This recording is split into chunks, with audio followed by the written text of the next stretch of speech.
வெண்பல் தவத்தவர்.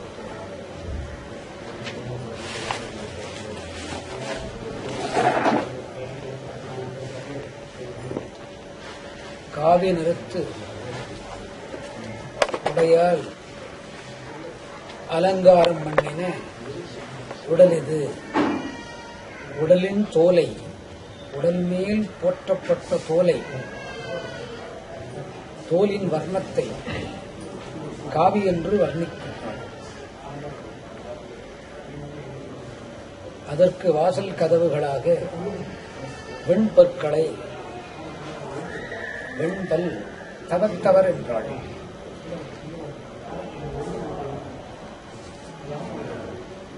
முனிவரை, தேவரை, ஞானியர், முனிவரை கூப்பிடவில்லை. மனிதர்களையே தவவேடம் தரித்த துறவிகளுக்கு ஒப்பிடுகிறாள். துறவிகளுக்கு இந்த பாசுரம் தேவையில்லை. யமுனையிலே நீராடி உத்தம வேளையிலே பகவானை ஆராதனை செய்து விடுவார்கள். தூங்குகிற ஒரு பெண்ணை செங்கல் பொடி கூரை, கூரை என்பது மேலே உள்ளது, வீட்டிற்கு மேலே கூரை. இங்கே கருத்த நிற வண்ணமும் வெளுத்த நிற வண்ணமும் அந்த உடலில் மேல் உள்ள தோலை செங்கல் பொடியோடு காவி நகத்தோடு ஒப்பிடுகிறாள். அதுதான் மேலாடை, தோல்தான் மேலாடை. அந்த வாசற்கதவு வெளுத்த பற்கள். ஆண்டாள் பாசுரம் பாடிய ஒரு மனிதனும் வெண்பல் தவத்தவர், தவவேடம் போன்ற துறவிகளுக்கு ஒப்பிடுகிறார். காரணம், இவர்கள் வருவார்கள் என யமுனை நதி கூட பாசுரம் கேட்டு வந்தது. யமுனை நதியோ பாசுரத்தின் மகிமையால் துவண்டு தூங்கிவிட்டதாம். இதுதான் சமயம் என்று புஷ் என்ற சத்தம் கேளாது காளிங்கன் உள்நுழைந்தார். ஏன் காளிங்கன் அங்கே உள்நுழைந்திருக்க வேண்டும்? தனுர் மாசத்திலே ஆயர் குலத்து பெண்டீரோடு ஆண்டாடும் கிருஷ்ணனை, ஆனால் அரங்கனை பாடுவதாக பொருள்.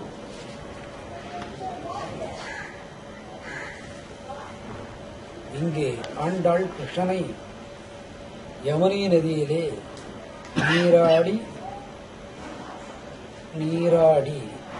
நீராடும் பொழுது பாடலும் உரைப்பதாக பொருள்படுகின்றது. அந்த பாடலை பெண்கள் தன் வாயால் பாடி புகழும்போது காளிங்கனும் கேட்டிட திட்டமிட்டு யமுனையிலே ஒளிந்தான். என்றாவது ஒரு நாள் குதித்து விளையாட கிருஷ்ணன் இங்கே வந்துடுவான். அவனை கண்டிடலாம். நல்லவனாக இருப்பின் அவன் சீக்கிரமே வரமாட்டான். தீயவனாக இருப்பின் நர்த்தனமாடி காட்சியளிப்பான் என்று இந்த பாசுரம் கேட்கவே காளிங்கன் யமுனையிலே ஒளிந்திருந்தான். இதை மறைமுகமாக ஆண்டாள் சொல்கின்றாள். சரி, பல்லோடு ஒப்பிட்டு பாருங்கள். செங்கல் பொடியோடு ஒப்பிட்டு பாருங்கள். உண்மைதான். இதற்கு முன்னாள் இரவு, அதாவது 13வது பாசனத்திலே ராமனாக இருந்தபோது ராவணனை கொன்றதை கேட்டார்கள்.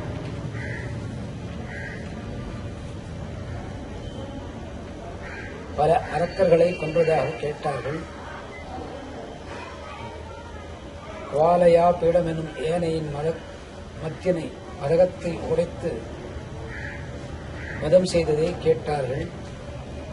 சிங்கத்தின் மேலேறி சிங்கத்தை பிளந்து வீழ்த்தியதாக கேட்டார்கள். கேட்டுக்கொண்டே இரவு ஆகாரத்தையும் முடிக்காதது போல் முடித்தார்கள்.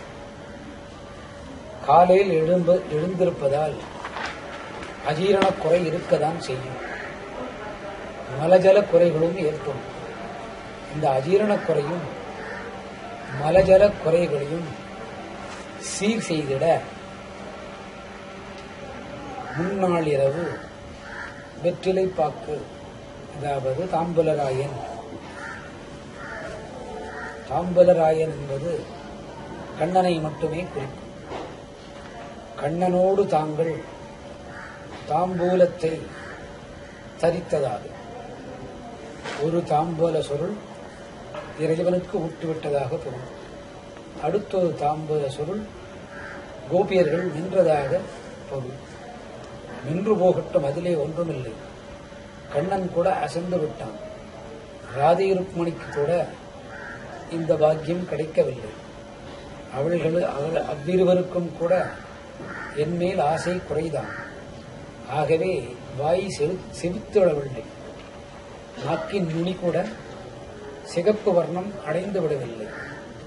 கோபியர்கள் குறித்த வெற்றிலை சூழால் கிருஷ்ணனின் நாக்கு கூட நுனி முதல் வாய் வரை பற்கள் உள்பட சிவந்து செங்கல் பொடி நிறத்தை அடைந்திருந்தது. அது பகவான் எந்த வேஷம் வேண்டுமானாலும் போடலாம். ஆனால் கோபியர்களுடைய திருவாய்க்குள்ள இருக்கக்கூடிய பற்கள் அவன் பல்லை விட சிகப்பு தட்டி வாய் சிவந்து உதடு சிவந்து, உதடில் உள்ளிருக்கக்கூடிய பற்கள் சிவந்து, உள்ளிருக்கக்கூடிய ஈறுகள் சிவந்து காவி நிறம் போல் காணப்பட்டது. அந்த பல்லியனை சுலக்காது கூட பகவானை தொழுவது போல் பாசுரத்தை அமைத்து விட்டார்.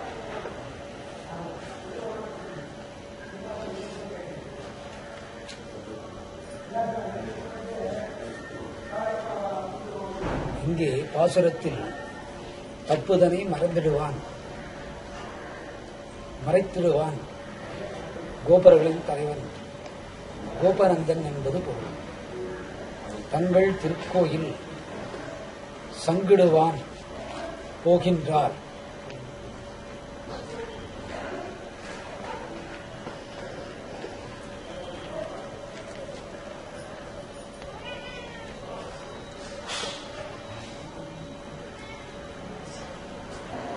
சரி, தவவேடம் பூண்ட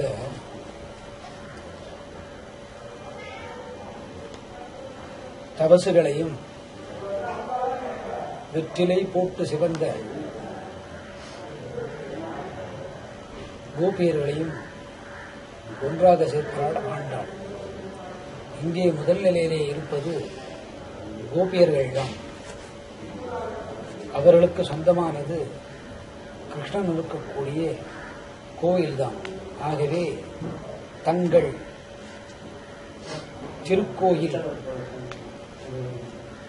கோபியர்களுக்கு சொந்தமான திருக்கோயிலுக்கு சங்கிடுவான்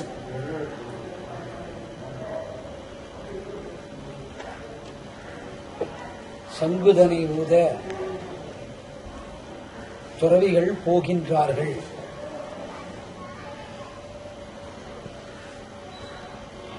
இந்த சங்கினை ஆண்டாள் கோபியரோடு ஒப்பிட்டு பாருங்கள். முன்னாள் இரவு வெற்றிலை சொல்லையே சங்காக உபயோகப்படுத்தி விட்டார்கள் கோபியர்கள். பெண்கள் ஆனந்தமயமான பக்தியை உண்டாக்குபவர்கள், அதை பறைசாற்றுபவர்கள்.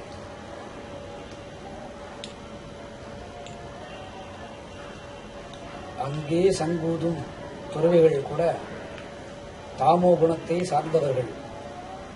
இங்கே முன்னிரவு வெற்றலை சுழல் கண்ணனுக்கு நைவேத்தியம் செய்து கண்ணன் வென்றபின் மற்றொரு வெற்றிலை சுருளை கோபியர்கள் தன் வாயில் அடைத்து நின்றபோது சங்கின் ஒளியை விட அதிகமாக இருந்தது. கோவிலின் சங்கொலி தாழ்ந்து போனது.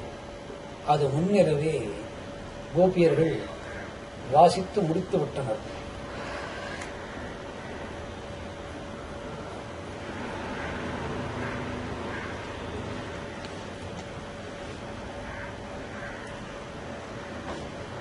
எங்களை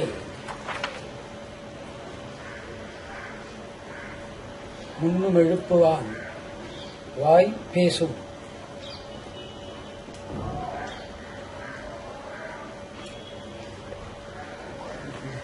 அழகுடைய பெண்கள் வெற்றிலை பாக்கின் மயக்கிலே வெற்றிலை சுருளின் மயக்கத்தில்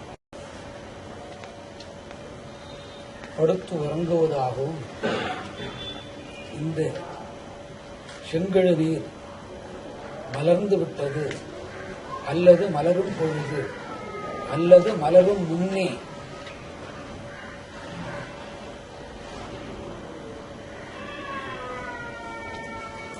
எழுப்ப வேண்டும் என்பதாக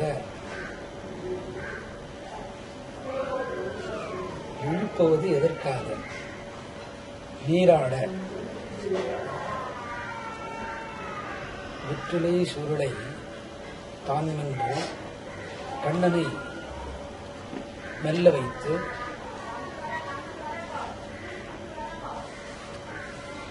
ஆனந்தம் அடைந்தனர். அந்த வெற்றிலை சுருளிலே என்னதான் ஆனந்தம் இருந்திருக்கும்?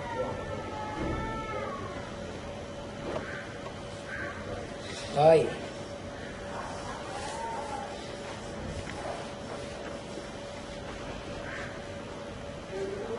விஷ்ணுவை பார்த்து கேட்டாளாம், இது என்ன சங்கு, இது என்ன சக்கரம், இது என்ன வாழ், இது என்ன கொடுவாள், இது என்ன தண்டம், இது என்ன தண்டாயுதம், இதென்ன வில், இதென்ன அம்பு, இத்தனை ஆயுதங்கள் உள்ளனவே என்றாள். உடனே கிருஷ்ணன் அதுகளை மறைத்துவிட்டு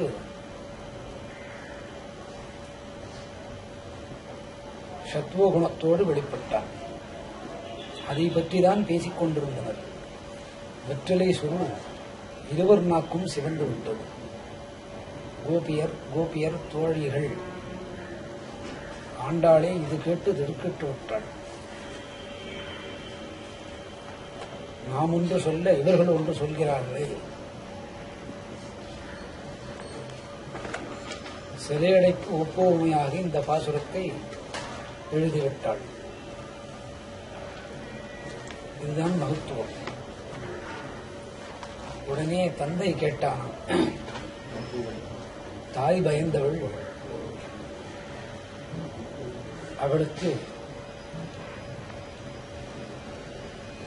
தாமோ ராஜோகுணம் கொடுத்து சத்வோகுணத்தோடு காட்சி அளித்தான். எனக்கு ஆயுதங்களோடு காட்சி கொடுப்பாயா என்று கேட்டான்.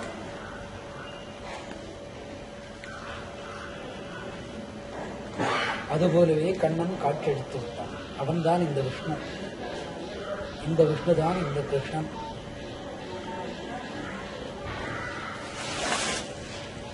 இந்த காட்சியினை கண்டு பேசி வெற்றிலை சுருளில் இந்த காட்சியினை சுருட்டி வென்று விட்டார்கள்.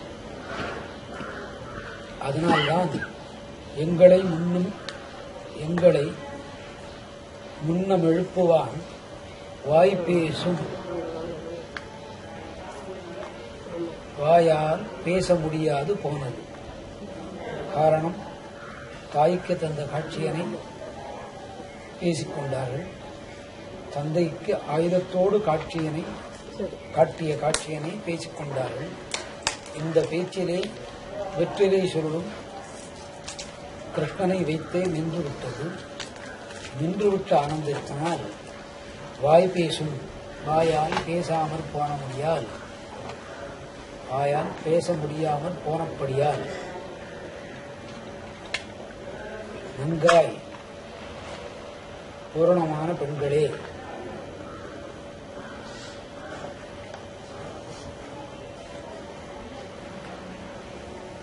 வாய் திறந்து பேச முடியாத பெண்ணை நன்காய் என்று குறிப்பிடுகிறார். இறைவனின் பெருமையை வெற்றிலை சூழலிலே அடக்கி பல் துலக்கும் அளவுக்கு கூட நேரமின்மையால் இருந்து பாடி பொழுகின்றீர்களே, அப்படிப்பட்ட பெண்கள் பூரணத்துவம் வாய்ந்த பெண்கள்.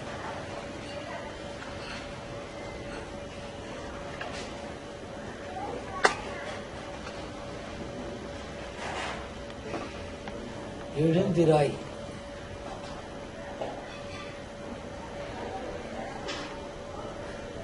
ஒரு பெண் மற்றொரு பெண்ணை எழுப்புவதாக பொருள். எழுந்த வந்த பெண் படுத்திருக்கும் பெண்ணை பார்த்து எழுந்திராய், எங்கள் குறையை நீக்க எழுந்திராய்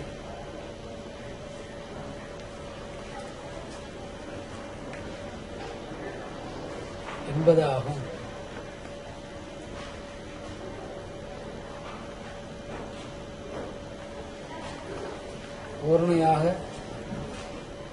பூரணமான பெண்ணாக இருப்பினும்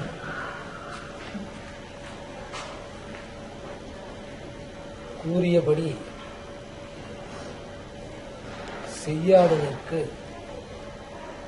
வெட்கம் அடைந்தவளே என்பது பொருள். நன்காய் எழுந்திராய், நாணாதாய், அச்சத்தை செய்யாத பெண்களே, நாவுடையாய்,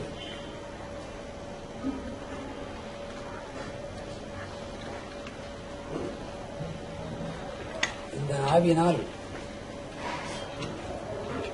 பெருமானுடைய மதுரமான பாஷ்யத்தை கேட்க வந்தோம் என்பது மற்ற கோபியர்கள் தூங்குகின்ற கோபியரை பார்த்து கேட்பதாக பொருள். நானாதாய், நா உடையாய், அரியின் புகழிலை வெற்றிலை சுருளிலே அடக்கி வைத்து விட்டார்கள். நாணம் எதற்கு? எழுந்திருக்க வேண்டும் என்ற நிபந்தனை எதற்கு? எழுந்திருக்க வேண்டிய அவசியமே இல்லை என்றாகிறது. தூங்குகின்ற பெண் இத்தனை காட்சிகளை பார்த்து விட்டாள். முன்னமே எழுந்த வந்த பெண் வெட்கமில்லாமல் தூங்குகின்றாயே, எழுந்திரு என்பது பொருள். வெட்கத்தை எதிலே விட்டெழுத்தார்கள்? வெற்றிலை சுருளிலே விட்டெழுத்தார்கள்.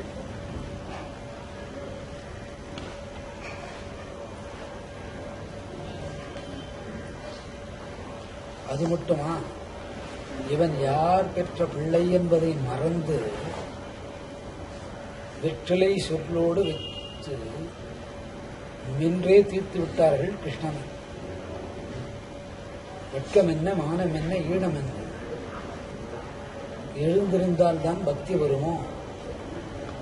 13வது பாசுரத்தின் மகத்துவத்தை 14வது பாசுரத்திலே உரைக்கின்றாள். இருந்தாலும் எழுந்திருக்க வேண்டும் தான். காரணம் என்ன? செங்கொடு சக்கரமேந்தும் தடக்கையன்.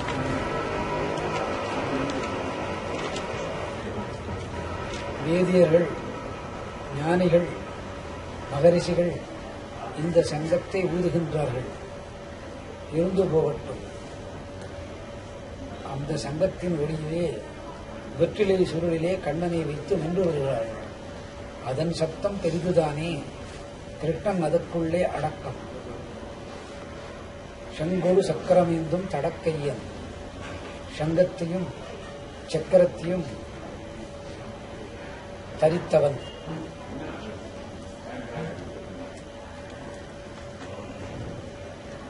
அவனை வணங்க வேண்டும். தடக்கையன், அவன் கைகள் நீண்டிருக்கும். ஒரு மனிதனின் கைகள் கூட நீண்டிருப்பின் உலக சேவையில் மூழ்கி விடுவான். உலகத்திலே பேர் எடுத்துருவான். உலகத்துக்கே தந்தையாவான்.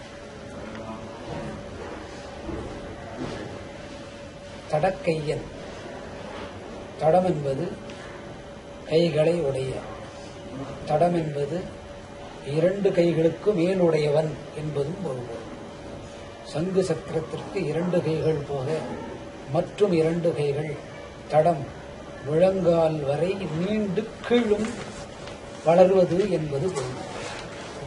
அவனை பங்கைய கண்ணனை பாடையிலோர் என்பாவார். தாமரை மலர் போன்ற திருக்கண்களை உடையவன்.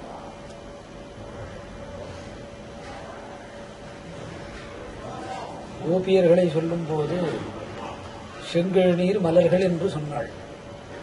படுத்திருக்கும் போதே ஆயர்குலத்து பெண்களின் அழகை ஆண்டாள் வர்ணிக்கிறாள். அந்த மலர்கள் கூட மலர்ந்தது செங்கழுநீர் மலர்கள்.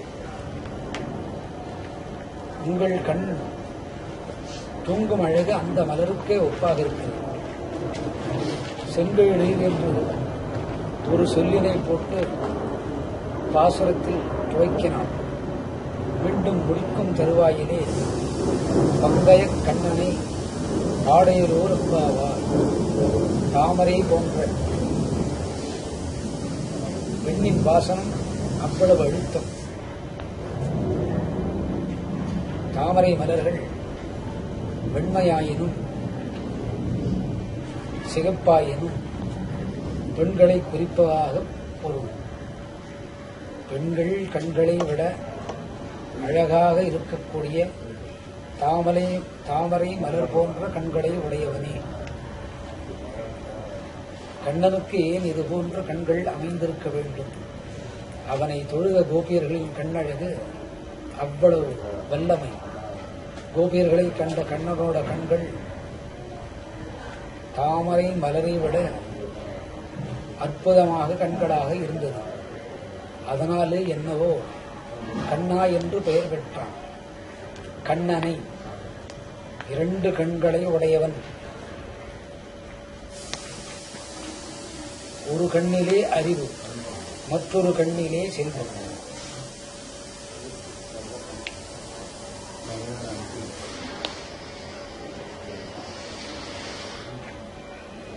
செம்மலரிலே செல்வம், வெண்மலரிலே அறிவு. அறிவையும் செல்வத்தையும் கொடுக்கக்கூடிய கண்களுக்கு திருக்கண்கள் என்பது பெயர். பங்கைய கண்ணனை பாடுவலையோர் அம்பாவாய். மீண்டும் பூவுக்குள்ளே கொண்டு வந்து சேர்த்து விட்டான். ஓரறிவு பூவினத்திற்கு இத்தனை மதிப்பு. அது மலரும் நேரம் செங்கழுநீர் மலர்கள் என்று அதற்கு பெயர் வைத்தாள்.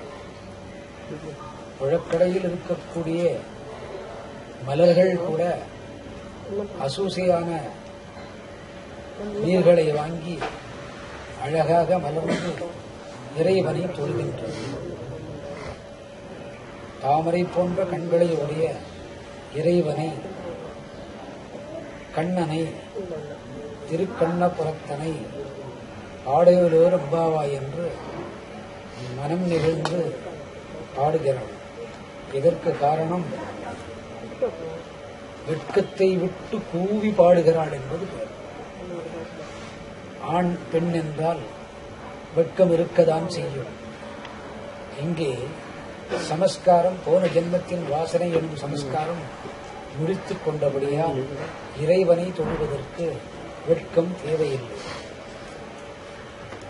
10 பணம் சம்பாதித்து விட்டால் கோவிலில் கூட நடையழகு காட்டுவாள் பெண். வைரநகை போட்டு விட்டால் அவளை கையாலே பிடிக்க முடியாது. ஆணவம்தான். 2 காசுகள் இருந்தால் பூக்கூடை தூக்குவதற்குள் கூட ஒரு ஆள் வரும். பெண்ணின் பெருமை,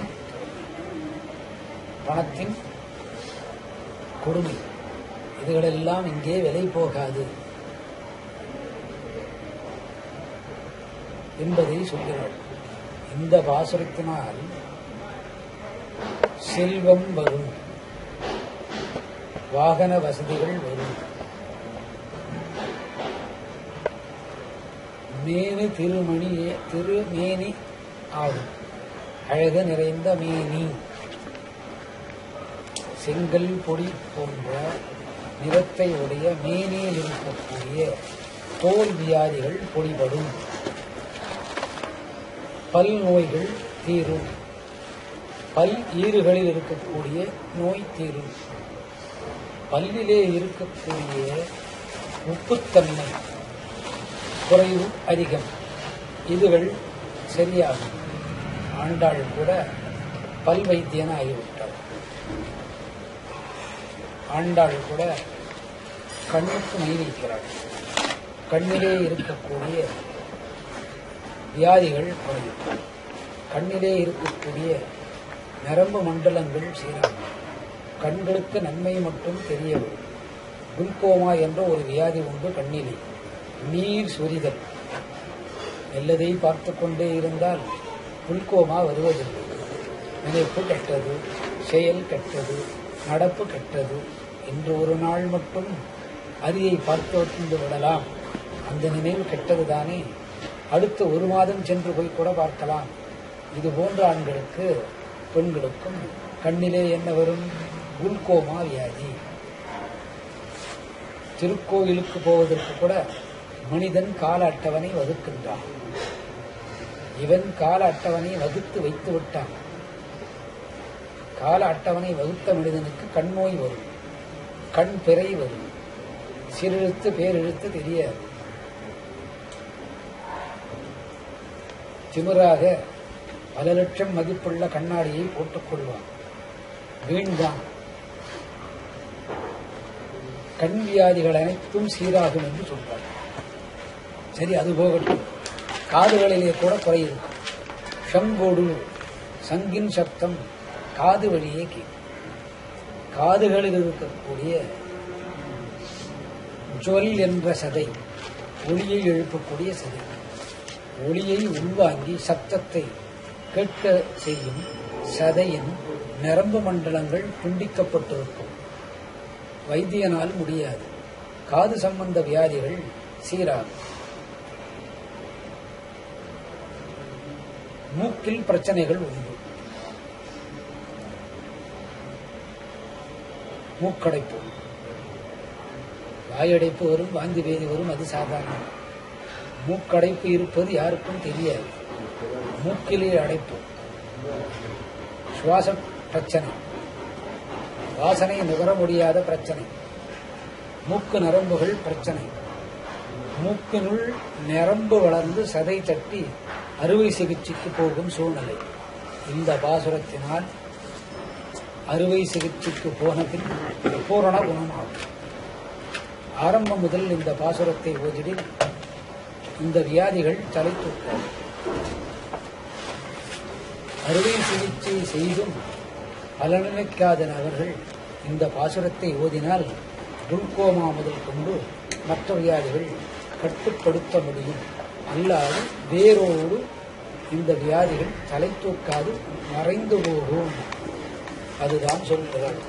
அங்கய கண்ணனை பாடையது தோல்வியாதி.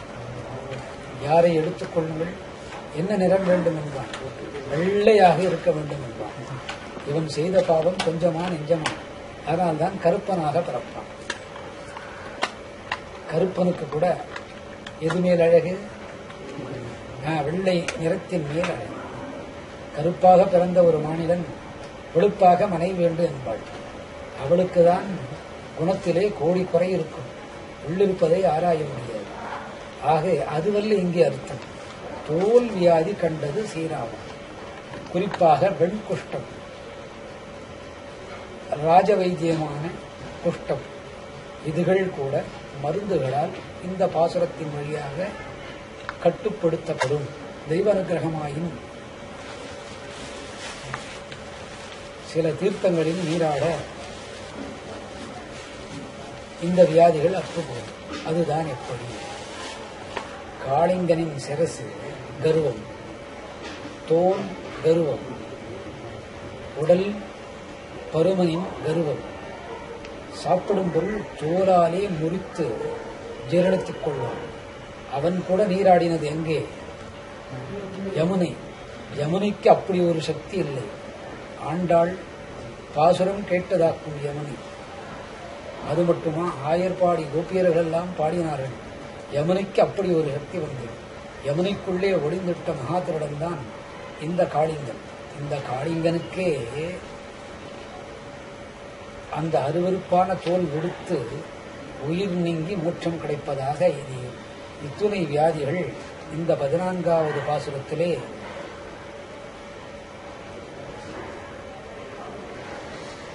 சொஸ்தம் அடைகிறது, பூரண குணம் அடைகிறது என்பது பொருள். உங்கள் உழக்கடை தோட்டத்து வாவியில் ஆரம்பித்து தங்கைய கண்ணனை ஆடையிலோ ரம்பாவா என்று முடிக்கிறாள். இந்த நன்னாளிலே 14ஆம் பாசுரத்தை முடித்துவிட்டோம். மேற்படி 15வது பாசுரத்தை ஆரம்பிப்போம். மாசங்கள்ல சிறந்த மாசம் மார்கழி மாசம். இந்த மாசத்துல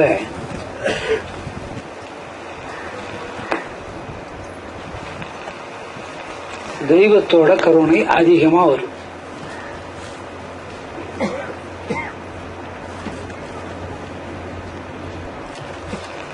இந்த மாசத்துல 30 நாள் ஒரு 4 மணிக்கு மேல 6 மணிக்குள்ள எழுந்தா விசேஷம். எப்படி விசேஷம்னு கேட்டா, முன்னோர்களுக்கு கொடுக்கக்கூடிய பிதுர்க்கடன்கள் சீராகிற மாசம் இது. பிதுர்க்கடன்கள், அதுக்கு தனுர் மாசம்னு பேர். உடல்ல வலு இருக்கிறவங்க என்ன பண்ணா, எந்த பாசுரத்தை கூட சொல்ல வேண்டாம். ஒரு 2:30 மணிக்கு எழுந்து ஒடியர் காலையில்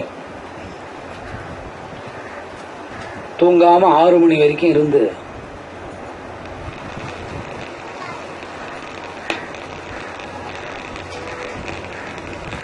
அப்படியே அவளை டிரான்ஸ்லேட் பண்ண சொல்லி, तुम बाले के हिंदी में मालो बोल के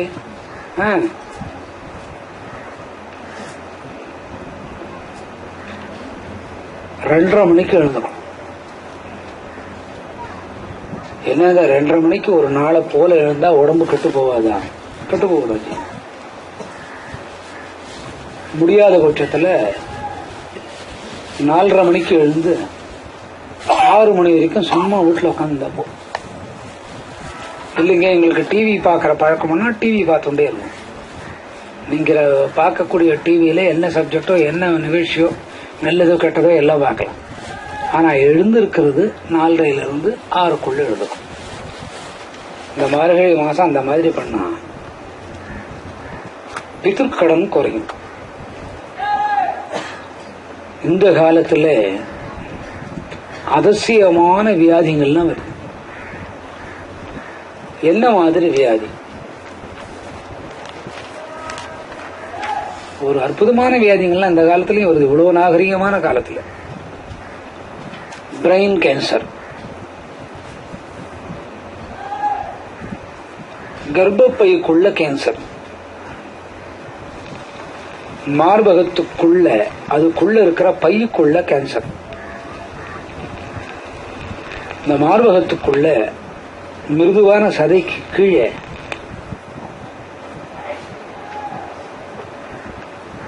கடுகு அளவுக்கு, கடுகு எவ்வளவு அளவு இருக்குன்னு பாத்துக்கோங்க, அந்த அளவுக்கு சில பையங்க சதுரமா அடுக்கி வச்சிருக்காங்க. அது ஏன் அடுக்கப்படுறதுன்னு கேட்டா, குழந்தை பிறந்த உடனே அந்த பை வழியா ரத்தத்தை சுத்திகரப்படுத்தி பாலாக்கி அந்த பாலை ஃபில்டர் பண்ணி நேரா குழந்தை வாய்க்கு அனுப்புறது. இந்த ஃபில்டர் பண்ணக்கூடிய கடுகளவுக்கு இருக்கக்கூடிய சதுரப்பையிலே சிறு வியாதி வந்துட்டா அது கேன்சரா மாறிடுது.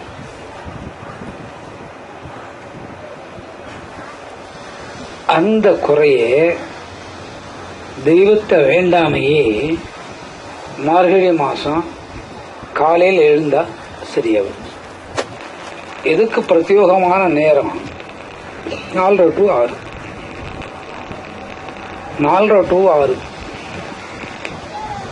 இன்னும் பிரத்யோகமான நேரம் 2 to 6.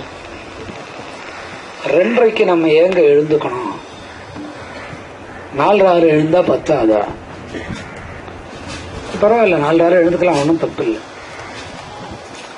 இந்த 2:30 மணிக்கு வைகுந்தத்தில் ஒரு அபிரமிதமான அதிசயமான சக்தி பூமியை நோக்கி வருது. அந்த பூமியை நோக்கி வரும்போது அதனோட ஒளி வெள்ளம் யார் முழுசுன்னு இருக்கிறாங்களோ அவங்கள தேடி பாயும். அந்த ஒளி வெள்ளம் வரும் வழியா பகவான் கீழே எழுந்தருள பண்ணுகிறான் அப்படிங்கிறது பொருள். இது 13, 14 பாசரங்கள்ல சொல்றாங்க.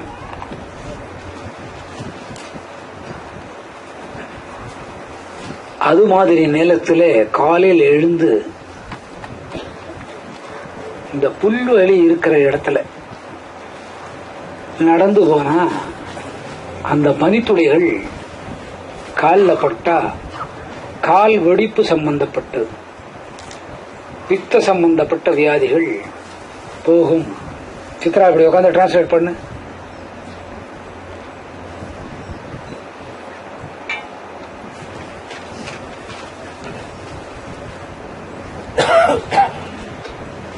இந்த வியாதிகள் எல்லாம் குணமாகிறது. நீ அவளுக்கு இங்கிலீஷ்ல டிரான்ஸ்லேட் பண்ணு, அவ ஹிந்தி நீ டிரான்ஸ்லேட் பண்ணட்டும்.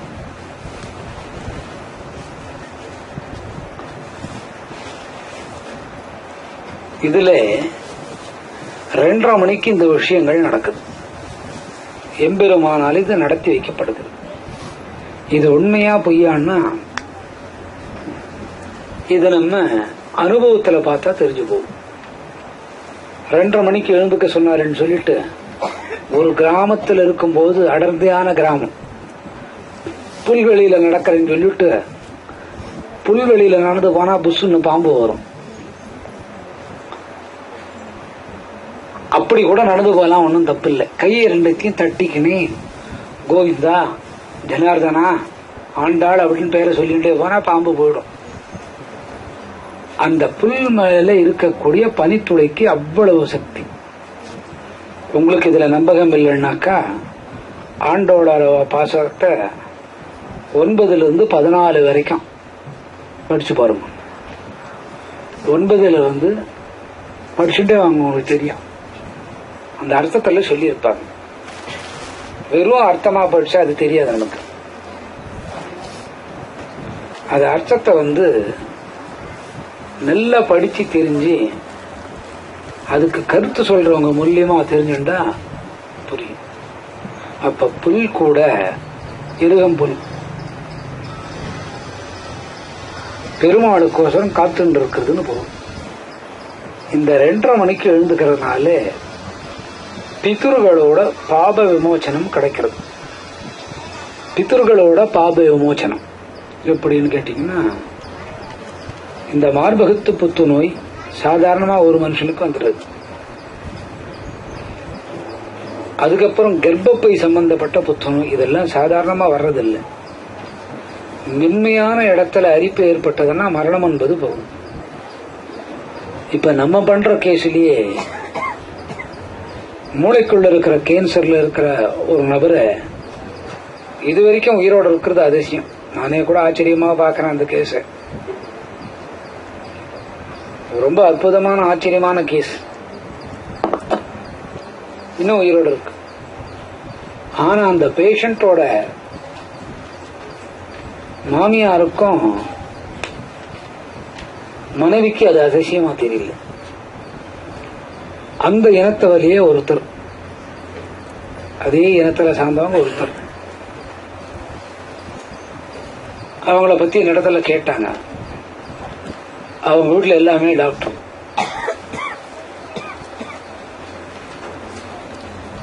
இத பத்தி ஏதாவது சொல்லுங்கன்னு கேட்டாங்க.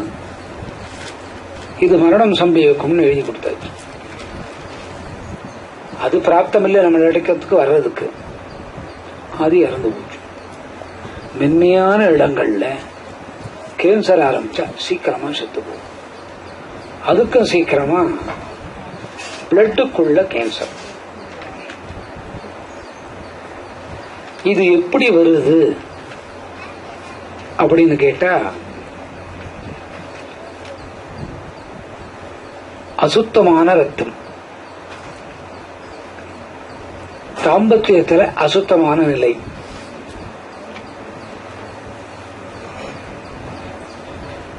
முன்னுக்கு பின் குளிக்காத நிலை, இந்த மாதிரி எல்லாம் இருந்தா பிளட் கேன்சர் வரும். இது முதல்ல யார பாதிக்கும்னா பெண்களை தான் பாதிக்கும். அந்த மாதிரி ஒரு வியாதிகள் மார்கழி மாசம் காலையில் எழுந்ததுன்னா கண்ட்ரோல் ஆகும். ஆரம்ப நிலையில் இருக்கிறது 30 பாசுரங்களை சொல்லிட்டே வந்தா மருந்து வழியா கட்டுப்படுத்த முடியும். 30 பாசுரங்கள் மார்கழி போனாலும் தொடர்ந்து சொல்லிட்டே வந்தா அந்த தீர்க்க முடியாத ஒரு வியாதி அறவே தீர்ந்து போகும்.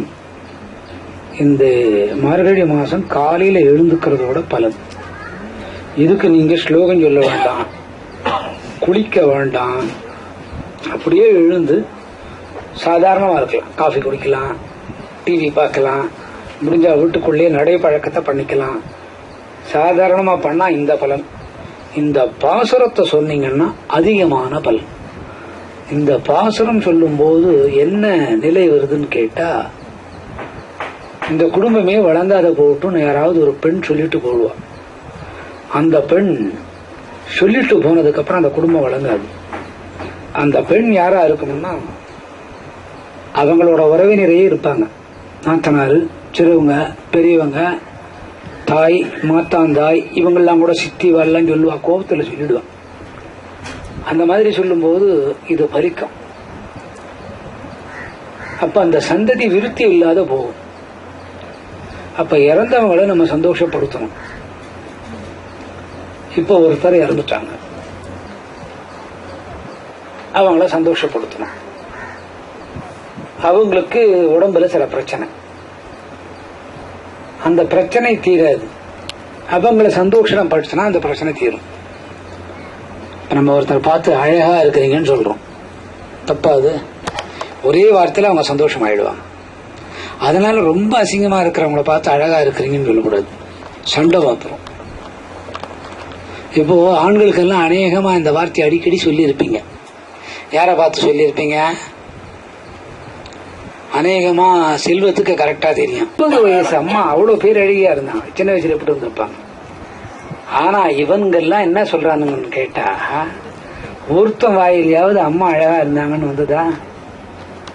வீட்டுக்காரி, வீட்டுக்காரி. யார கேட்டாலும் தான் சொல்லுவாங்க. என்ன கேட்டா என்ன சொல்லுவேன்னு கேட்டா, நானும் வீட்டுக்காரி தான் சொல்லுவேன். அதுக்கு மறிக்காதீங்கம்மா. இவங்கள சந்தோஷப்படுத்துறது. அந்த மாதிரி இறந்தவங்களை சந்தோஷப்படுத்திட்டா கர்ம வினையால நீங்கும். சந்தோஷப்படுத்த முடியாத கட்டத்தில் இருக்கிறவங்க மார்கழி மாசம் 2:30 எழுந்துக்கும். அப்போ கீழே இருக்கக்கூடிய கர்மா வினைகள்லாம் அறுத்து அந்த பையனை அப்படியே பூச்சோகாரவை அந்த வினையை தீர்த்து அதுக்குண்டான பரிகாரத்தை கொடுக்கறாங்கன்னு பொருள். இப்ப இறந்தவங்களை சந்தோஷப்படுத்துறோம்னு வச்சுக்கோங்க, அது ஒரு பிரச்சனை. இந்த சந்தோஷப்படுத்த வேண்டியவங்களுக்கு இறந்தவங்க பிடிக்காது இருக்கலாம். யாரு பா போயிட விட்டதுராப்பா, ரொம்ப தொல்லை பண்ணிட்டு இருந்தது. இப்ப மாமியார் செத்து போயிட்டான்னு வைப்போம். இருக்கிற காலத்துல மாமியாருக்கும் மருமகளுக்கும் ஆகாது. செத்து போன பின்னால கூட அந்த பையன் மாமியாரை பத்தி பேசினா அப்படி சொல்லுன்னு விழுவா. இப்போ இந்த மாமியாரை பத்தி சந்தோஷப்படுத்துற விஷயம் பிடிக்குமா? மருமகளுக்கு பிடிக்காது. இத சந்தோஷப்படுத்திட்டால் மகா பெரிய வியாதி தீரும். சந்தோஷப்படுத்த முடியாதவங்க முன்னிரவு ஒரு 2:30 மணிக்கு எழுந்தா போதுமானது.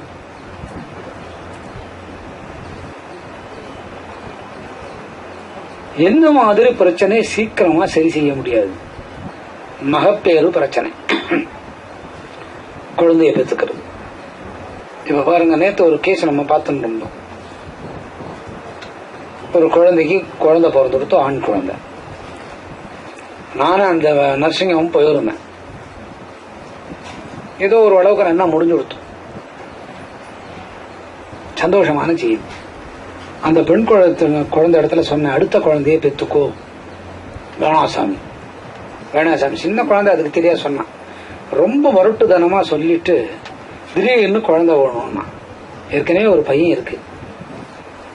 அப்போ மருத்துவ ஆராய்ச்சி பண்ணதுனால கொழுப்பு கட்டி என்னென்னமோ அடைப்பு இருக்கு அப்படின்னு டாக்டர் சொல்லிட்டா அந்த குழந்தை நிக்கவே இல்லை.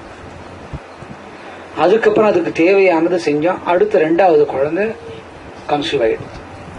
இந்த மார்கழி மாசத்துல 2:30 மணிக்கு எழுந்தா இந்த பிரச்சனைகள் தீரும். அடுத்தது மாதவிலக்கு சமாச்சாரமான விஷயங்கள். பெரியவங்களா இருந்தா கூட வீட்டுல இருக்கக்கூடிய 5 வயசு குழந்தைங்களை கூட எழுப்பணும். பெண் குழந்தையா இருந்தா, வீட்டுல இருக்கக்கூடிய 5 வயசு குழந்தையா இருந்தா கூட கொஞ்ச நேரம் பேச்சு கீச்சு கொடுத்து எழுத்துட்டா அதனோட உடல் வளர்ச்சி நல்லா அமையும். அடுத்து உடலுக்கு வெளியில வளரக்கூடிய உருவங்கள் நல்லா அமையும். உடலோட வெயிட் ஹைட் எல்லாம் கரெக்டா வரும். உடலுக்குள்ள கர்ப்பப்பை மலர வேண்டியது ஒண்ணு இருக்கு, அந்த மலர்ச்சி சரியாகும். இது மார்கழி மாசத்துல முன்னிரவு 2:30 மணிக்கு எழுந்துக்கிறதுனால பலன். அதுக்கு அடுத்தது குடும்பத்துல நோயால ஏற்படக்கூடிய செலவினங்கள் குறையும். செலவினத்துக்கு முன்ன வறுமையை குறையும். செலவினமும் குறைஞ்சி வறுமையும் குறைஞ்சா பொருள் சேரும் என்பது பொருள். அந்த மாதிரி நடக்கும். அதுக்கடுத்தாவல் எடுத்து பாத்தீங்கன்னாக்கா, படிப்பு வராத குழந்தைங்களுக்கு, ஆணா இருப்பின் பெண்ணா இருப்பின், காலையில 4:30 மணிலிருந்து 6 மணிக்குள்ள எழுந்தா இந்த படிப்பு விஷயங்கள் சரியாகும். ஏன்னா மேலுலகத்தில் இருக்கக்கூடிய ஒளி கீழ் உலகத்துக்கு வர்றதா ஒரு பாட்டு சொல்லியிருக்கா. பாசுரம், கீழ்வானம் வெள்ளென்று சொல்லியிருக்காங்க. அந்த மாதிரி பண்ணீங்கன்னா அந்த சக்தி. ஆனா எழுந்துக்க கூடியவங்க பெண்களா தான் இருக்கணும். வீட்டு எஜமானி அம்மா யாரோட காரியங்களுக்கு தடையா இருக்கலோ அந்த பெண்கள் இருந்துக்கலாம். இந்த பாசுரத்துல பிரிஞ்சிருக்கிற 2 பேர் சேர்றதா. அரங்கன் ஒரு இடத்துல பிறந்துட்டார், ஆண்டாள் ஒரு இடத்துல பிறந்துட்டார். ஆனா 2 பேரும் ஏற்கனவே ஒருத்தருக்கு ஒருத்தர் பேசிண்டாங்க, பாத்துனாங்க, எல்லாம் பண்ணிட்டாங்க. அவங்க பிரிஞ்சவங்க காதல் பாவத்துல கூடுறதா. இங்க காதலுங்கிறது முக்கியம் இல்லை. அந்த மாதிரி திருமணத்துக்கு பின் பிரிஞ்சவங்க இந்த பாசனம் சொன்னா சேருவாங்க. 30 பாசனம். பெண்களுக்கு சில சொல்ல முடியாத கஷ்டங்கள்லாம் பெண்களுக்கு மனசுக்குள்ள இருக்கும். அதனால கூட சிலருக்கு கருணிக்காது. அந்த மாதிரி பிரச்சனைகள் குறையும். அடுத்து சில கிரகத்தினால கோளாறு கர்ப்பப்பையோட பகுதி ஒன்னு விரிவாகும், விரிவாகி 2 பாகமா பிரியும். அந்த மாதிரி பிரிஞ்சிருக்கிற காலத்துல நமக்கு வெளியில தெரியாது. கன்சீவ் ஆகிற குழந்தை வளர்ற மாதிரி இருக்கும், சில உருவுகள் வளராது. டாக்டரை போய் பார்த்தீங்கன்னா இதை எடுத்துருங்கன்னு சொல்லுவாங்க, எடுத்துட வேண்டியதாக. சிலருக்கு எதையுமே வளராது, சில குழந்தைங்களுக்கு ஹார்ட் பீட்டிங்கே இருக்காது. அந்த மாதிரி குழந்தைய வைத்துக் கொள்ள கரு சுமந்தா தாய்க்கு மரணம். இந்த மாதிரி பிரச்சனைகளை 2:30 மணிக்கு எழுந்தீங்கன்னா சரியா வந்துடும். படிப்பு, பிரிஞ்சது, திருக்கல்யாணம் இதெல்லாம் சொன்னீங்கன்னா 4:30 மணிக்கு எழுந்துக்கலாம். பிரிஞ்சிருந்து அதுக்கப்புறம் தாம்பத்தியத்தில் ஈடுபடும் போது சரியான வெள்ளை இரத்த அணுக்கள், சிகப்பு இரத்த அணுக்கள் ஓட்டம் சரியா இருக்காது உடம்புல. அதெல்லாம் இந்த பாசனம் சொன்னீங்கன்னா சரியா வரும். அதுக்கு அடுத்தது ரெட்டையா பிரிஞ்ச பை கர்ப்பமான போது ஆகிற பிரசவம் முழுமையா ஆகாது, அது அரைக்குறை பிரசவம் ஆகும். அப்படி குறையில்லாத பிரசவமானா கூட குழந்தை இறந்து போகும். இந்த மாதிரி கிரக சேட்டைகள் குருவால புதனால வருது. அடுத்தது ராகு கேத்துவோட பிரச்சனை.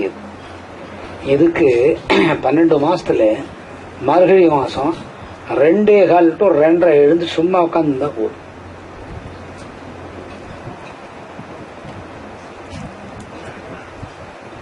தெய்வம் வீட்டுக்குள்ள வரும்போது அந்த பக்தி இல்லாத வீட்டுக்கு கூட பக்தி வந்துடும். நல்ல வாசனை வந்தா நம்ம என்ன பண்றோம், யாரோ வச்ச மலரை கூட நுகர்றோமோ இல்லையோ. எல்லாம் நல்ல ஊதுவத்தி கொளுத்தி வச்சிருக்கீர்கள். என்ன பத்மணி ஊதுவத்தி சொல்லலாம் இல்லையோ.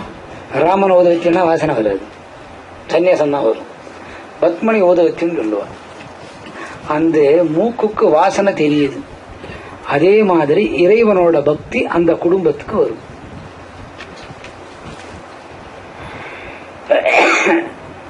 யார் சொல்றதை கேட்காத குடும்பமா இருந்தா கூட அவங்களுக்கு ஒரு குரு அமைவாங்க. அவங்க வீட்டுக்கும் கல்யாணத்துக்கும் சம்பந்தமே இல்லை, அந்த வீட்டுல எல்லா வகையான கல்யாணங்கள் நடக்கும். குழந்தை பேருக்கு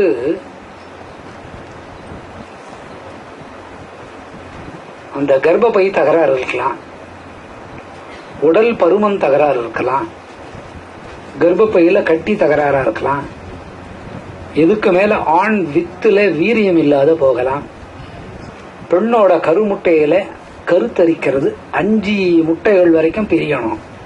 1 பிரியும் 2 பிரியும். இது மருத்துவ உலகத்துல கேட்டீங்கன்னா சொல்லுவாங்க. அந்த மாதிரி பொரிக்காத முட்டைகள் பொண்ணோடம்புல இருக்கும்.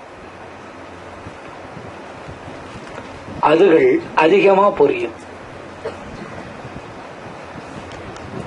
ஆண் விதைக்குள்ள வீரம் இல்லாம இருக்கும்.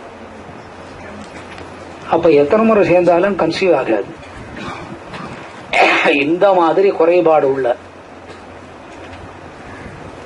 அவங்க 2:30 மணிக்கு எழுந்துக்கணும். தினம் 2:30 மணிக்கு எழுந்துக்கணுங்கிற அவசியம் கிடையாது. 4 வாரம் சனிக்கிழமை வெள்ளிக்கிழமை அல்லது சனிக்கிழமை ஞாயிற்றுக்கிழமை எழுந்தா போதுமானது. இன்னும் நம்ம பக்தி கொஞ்சம் பண்ணலாம்னு நினைச்சா, குளிக்கிறீங்க குளிக்கல, முன்னிரவு எப்படி இருந்தீங்களோ அதை பத்தி கவலை இல்லை. கொஞ்சம் துளசி வீட்டுல வாங்கி வச்சுட்டு கைப்பிடி அளவு துளசி எடுத்துட்டு சாத்திருக்கிற கோவில் வாசப்படியில வச்சுட்டா இந்த பிரச்சனைகள் தந்து போச்சு. இதுக்கு பணமே செலவில்லை. 4 வாரம் சனிக்கிழமை, 4 ஞாயிற்றுக்கிழமை அல்லது 4 வெள்ளிக்கிழமை, இதுல ஏதாவது 2 கிழமைகளை எடுத்துட்டு செய்யலாம். இது 2:30 மணிக்கு பண்ணணும். இல்லைங்க நான் தெரியாம தூங்கிட்டங்க அப்படின்னா வெண்தாமரை செந்தாமரையை சேர்த்து கைப்பிடி அளவு துளசி நல்லா ஒவ்வொரு இலையா கிள்ளி எடுத்தோம். ஒரு 50 துளசி பிடிக்கும் இல்ல 100 துளசி பிடிக்கும். அதை எடுத்துன்னு போய் பெருமாள் சன்னிதியில வச்சுட்டீங்கன்னா இந்த பிரச்சனைகள் எல்லாம் தீரும். அது மட்டும் இல்லாத இந்த வருஷம் அந்த மாதிரி பண்ணீங்கன்னா அடுத்த வருஷம் அந்த வீட்டை பாக்குறதுக்கு குபேரன் வர்றாங்க. யாரு? கண்ணன் எங்கெங்க திருவடி பதிச்சு வச்சுட்டு போனா அங்கெல்லாம் வந்துட்டு அந்த வீட்டுக்கு என்ன செய்யலாம். இப்ப நம்ம போறோமுங்க, ஒரு ஆஸ்பத்திரிக்கு போறோம், அவருக்கு போய் பக்கோடா வாங்கி போக முடியுமா? வர்த்தகரி குருமா வாங்கி போக முடியுமா? அவருக்கு ஆர்லிஸ் வாங்கி போறீங்க. அந்த ஆர்லிஸ் சாப்பிடாதே எத்தனை பேர் செத்து போவான். பழம் வாங்கின போறீங்க, பக்கத்தில் இருக்கிற பேஷண்ட்டை சாப்பிட்டு நல்லா ஆயிடுவான், இவன் மண்டியை தள்ளிடுவான். என்னென்ன வாங்கிட்டு போகணும்னு ஒவ்வொரு இடத்துக்கு இருக்குது. இப்போ ஒரு கல்யாண வீட்டுக்கு போறான், தலையெல்லாம் விரிச்சு போட்டு மாப்பிள்ளையே நாளையிலிருந்து உனக்கு ஆபத்துன்னு அழுகிறான். சந்தோஷமா போய் மொழி எழுதிட்டு நீ நாளையிலிருந்து தேர போறது இல்லை அப்படின்னு சொல்லிட்டு வந்தான். அதே மாதிரியா குபேரன் கண்ணன் நடந்த வீட்டுக்கும் ஆண்டாள் பாரசத்திற்கும் சம்பந்தம் இருக்குதா? சம்பந்தம் இல்லைன்னா கூட அவங்க முன்னோர் வழியா வந்திருக்கிறாங்க. இந்த வீட்டுல பிதுர்க்கடன் தீர்ந்து இருக்குது. ஆகையினால இந்த வீட்டுக்குள்ள குபேரன் வர்றாரு. ஏன் குபேரன் வர்றாரு அப்படின்னு கேட்டீங்கன்னா, குபேர சம்பத்துன்னு ஒண்ணு இருக்கு. அந்த குபேர சம்பத்துல நல்லா கவனிக்கணும். பட்டினத்தாருக்கு எல்லா சம்பத்து இருந்தது, குபேர சம்பத்து இல்ல. அவர் பெத்த பிள்ளை இல்ல, வாடகைக்கு வாங்கின பிள்ளை, தொட்டில் ஆட்டிட்டாங்க. பட்டினத்தாருக்கு பிறக்காத பிள்ளை, குபேர சம்பத்து இல்ல. இருந்த சம்பத்து என்ன ஆச்சு? ஞானம் எல்லாம் வீசி விடுனாராம். மனைவி கிட்ட சொல்லி இந்த பொருள் எல்லாம் ஏழைங்களுக்கு சாப்பாடு போட்டு சூறை விடுனாரு. இப்ப பொம்பளை சூறை விடுமா? எடுத்து தேவையானது வச்சுக்கோ. அப்போ பட்டினத்தர கூட எது இல்ல, புவியில் இருக்கக்கூடியதுக்கு குபேர சம்பத்து வேணும். குபேர சம்பத்துங்கிறதுல ஒரு குறை மகன் இல்லாத குறை. அதை யாரை தீர்க்கிறார்? குபேரன் தீர்க்கிறார். ஏங்க குபேரன் தீர்க்கணும்? எல்லாம் அவர்கிட்ட வட்டிக்கு வாங்குற கடனாளி பசங்க. யாரு? தேவர்களும் மூவர்களும் யாருக்கிட்ட கடன் வாங்கலாம்? ஆமா, இப்ப நம்ம ஒருத்தர் கடன் கொடுத்தா அவன் நம்ம எதிரில் குனிஞ்சு வரணும். எங்க ஒரு ரூபாய் காயின் கொடுங்களேன், மாற்றி தர்றாங்க அப்படின்னு சொல்லிட்டு இடையில நிக்கிறோம். 63 கிலோ இருக்கு. அந்த இடையில நின்று இறங்கி திரும்ப ரூபாய் காயின் கொடுக்கற வரைக்கும் யார் கடன்? கோடீஸ்வரனா இருந்தா கூட அந்த ரூபாய் காயின் அவன்கிட்ட இல்லாது இன்னொருத்தன் இடத்துல கடன் வாங்கினா அவன் கடனாளி. கொடுத்த உத்தரவாய்க்காரன் ஏழையா இருந்தா கூட அவன் பணக்காரன். அது மாதிரி குபேரன் கிட்ட எல்லாம் கடன் வாங்கறதுனால எந்த தெய்வம் சொன்னாலும் குபேரன் கேட்கும். அதுக்கு ரெக்கமெண்டேஷன் யாரு பண்றான்னு கேட்டா, ஃபைலிங் செக்ஷன்ல லட்சுமி உட்கார்ந்துருக்கிறான். இந்த ஃபைலிங் ஆச்சுன்னா இந்த வேலைகள் நடக்கும். இத 2:30 மணியிலிருந்து 6 மணிக்குள்ள. ஆஹா, நாங்க எழுந்துட்டோம். 7 மணிக்கு கும்பகர்ணன் தூக்கம் தூங்கக்கூடாது. சாமி உடம்பு கெட்டு போவாதா? ஒரு உடம்பும் கெட்டு போக. நீங்க தானே சொன்னீங்க இன்னைக்கு தூங்கிட்டேன்ட்டு. நான் தூங்கிட்டேன். அன்னைக்கு சாயந்தரம் 6 மணி வரைக்கும் தூங்கக்கூடாது. 7 மணிக்கு சாப்பிட்டு தூங்கிடுங்க. காலை சாயந்தரம் 7 மணிக்கு 8, 9, 10, 11, 12, 1, 2, 7 மணி நேரம் நீங்க ஃபுல்லா தூங்கலாம். அட்ஜஸ்ட்மெண்ட் பண்ணிக்கிறோம்ல சார். தயிர் சாதம் சாப்பிடும் போது ரொம்ப புளிப்பு நாத்தம் அடிக்குது. ஆனா அந்த புளிப்பை நமக்கு பிடிக்கிறப்பா. பக்கத்துல என்ன சேர்த்துக்கிறான்? உப்பு சேர்த்துக்கணும் பிடிக்குதுன்னா கொஞ்சம் காரக்குழம்பு விட்டு அட்ஜஸ்ட் பண்றோமோ இல்லையோ? அந்த மாதிரி அட்ஜஸ்ட்மெண்ட்டுக்கு பேர் ஐஸ்வர்யம்னு பேரு. ஷாயரிச்ச 7 மணிக்கு அப்புறம் தீபத்தை கொளுத்தி வச்சுட்டு தான் தூங்கணும். இந்த மாதிரி பண்ணிட்டு வந்தீங்கன்னா இந்த பிரச்சனை இல்லாம தீர்ந்து. அதுல 30 பாசத்துல எப்ப நேரம் கிடைக்குதோ வாசிச்சுட்டே வந்தீங்கன்னா இன்னும் விசேஷமான பலன் கிடைக்கும். அதுதான் மார்கழியோட தத்துவம். இன்னைக்கு 12, 13, 14 சொல்லி முடிச்சனா, இப்ப 15வது பாசரத்துக்கு நேரம் இல்லை என்பதால் இதை ஒரு குத்தாக மாற்றி கொடுத்து விட்டோம்.